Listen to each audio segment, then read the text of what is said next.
Before we get started, I'm going to set this down. Before we get started, my wife couldn't be here tonight. So when I say 3, I'd like everybody just to wave and say, "Hi, Priscilla," okay? 1, 2, 3. Hi, Priscilla. Oh, that's great. I like that. Okay, now, we got a lot of work to do tonight and a lot of ground to cover. Mirka mentioned critical thinking, and we're going to talk about it tonight in a variety of aspects. We're going to talk about a little bit about the theory of it, but we're going to get to the part that I like the best, and that is how to use it. How do we use it every day in our lives? How can it change our lives? How can it make our life experience better? Now, Michal was thanked, and the organizers of the event tonight were thanked. And there's one other person I would like to single out, and it's a young man that got me involved in the project of Manageria about 2 years ago. And because of his dedication and because of the example he sets, he is an inspiration to me. I want to introduce him to those of you who do not know him. Stanislav Bolodovitz, please stand up, Stanislav. Thank you. Also, I am very fortunate tonight to be working with the best translator I've ever worked with. Veronica, where are you? Let's give her a hand. Veronica. She's going to really earn her pay tonight, I'll tell you. Now, one other thing, another housekeeping thing I want to get out of the way is my good friend Tomasz Sedlacek sends his sincere apologies because he can't be here tonight. In a true twist of irony, we are here tonight talking about critical thinking, and he's in Prague applying it with the government. He is an advisor, an economic advisor to the government. They called a special meeting today, and he could not get out of it. So he extends his apologies and says that he will be here for the next event, and we can all look forward to that. He's a great guy, and I enjoy sharing a stage with him. Now, tonight, we're going to hear from 6 speakers that come from a wide variety of backgrounds and experiences. We've got everyone from someone who describes himself as a simple person to an architect who was inspired by a visit to India, to a woman who describes herself as a recovering corporate executive, and to a man who used to drive heavy equipment and is now a preacher. And they're going to share with us how critical thinking impacted their lives and how they think critical thinking can impact our lives. And then we're going to bring them up on stage collectively afterwards and ask them questions from the audience. And then after that, as you all know, we're going to have breakout groups and sit down and have a roundtable discussion. Now, what I'd like to do to set the stage, to get things rolling tonight, is to play for you a video that was produced by Callier Soup, is the name of the company. It's about critical thinking, and I think it is an excellent foundational piece for the topic we are going to discuss. And after this video is over, it's 5 minutes, I believe, I want to walk you through, from my perspective, 3 different views of what you are about to see and how it will apply to your lives as young professionals and as professionals at any stage of your career, really. So, let me see if I can find it.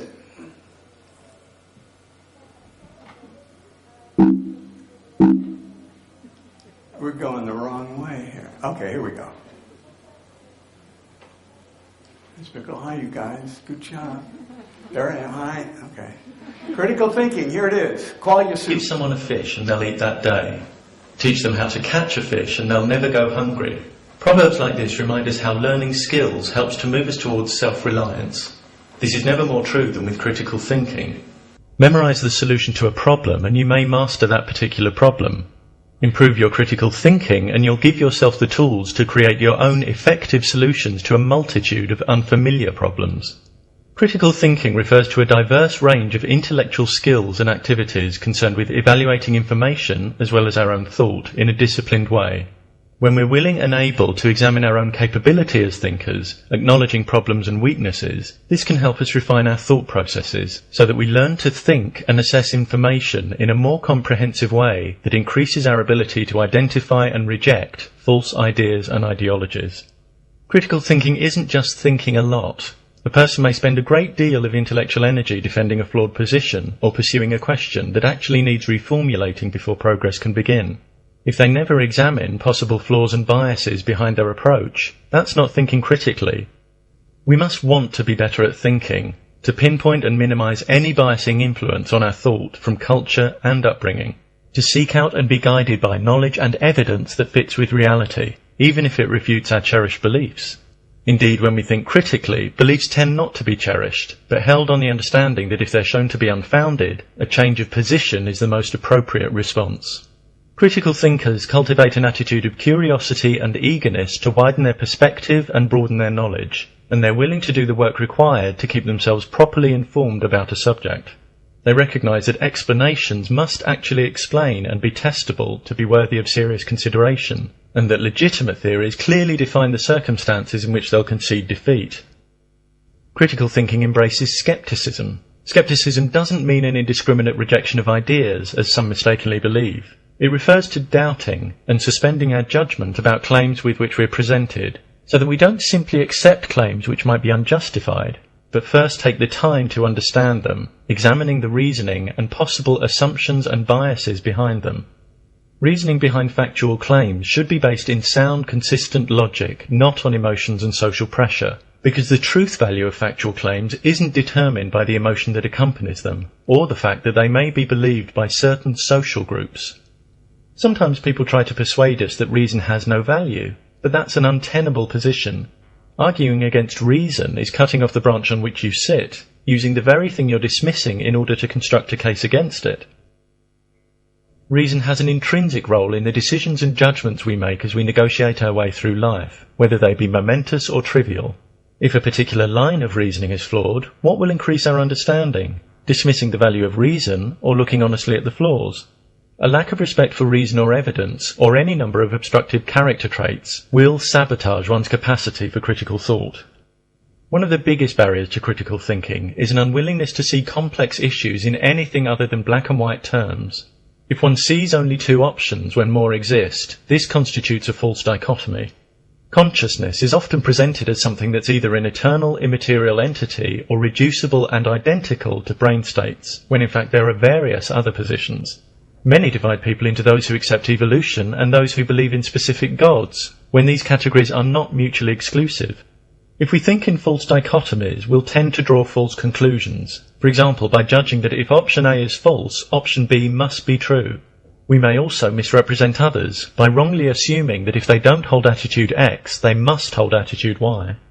Black and white thinking often reflects an underlying reluctance or refusal to deal with the uncertainty that results from complexity and an absence of definite answers. But leaping to flawed conclusions because you can't tolerate the ambiguity of not knowing is not about truth or curiosity, but comfort. The critical thinker can handle uncertainty, preferring to be aware of their own areas of ignorance, and they can wait for valid evidence and evidence-based answers. Critical thinking provides each of us with the keys for unlocking our own intellectual independence, leaving us willing and able to explore and solve problems for ourselves. It moves us away from rash conclusions, mystification, and a reluctance to question received wisdom, authority, and tradition. It moves us towards intellectual discipline, the clear expression of ideas, and the acceptance of personal responsibility for our own thinking.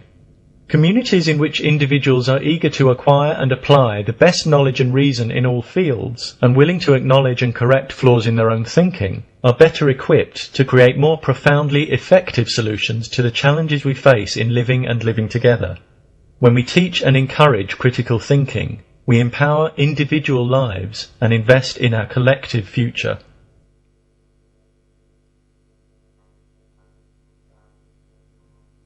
Critical thinking. Now, I want to offer three perspectives on this. I have been coaching senior executives around the world for about 30 years. And one of the things in lectures that I've been asked to give at MBA programs that I like to cover is, I like to cover the three perspectives of critical thinking as they apply to someone who is looking for a job, looking for a company to build a career in, and somebody who is evaluating someone that they're thinking about hiring, and then somebody who's wanting to evaluate the person to whom they're about to report. Or if they accept the job, they will report to this person. Let's start with the employer. The reason this is important for me is this. Most people, believe it or not, are excited, so excited when they get a job offer that they say, yes, I can't believe somebody wants to hire me. This is wonderful, and I'm going to have a business card that says this on it, and I've got a title, and gee whiz, what a fun thing.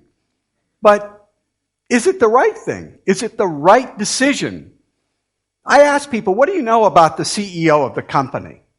What do you know about that person's view of the future? What do you know about that person's reputation for delivering on that vision?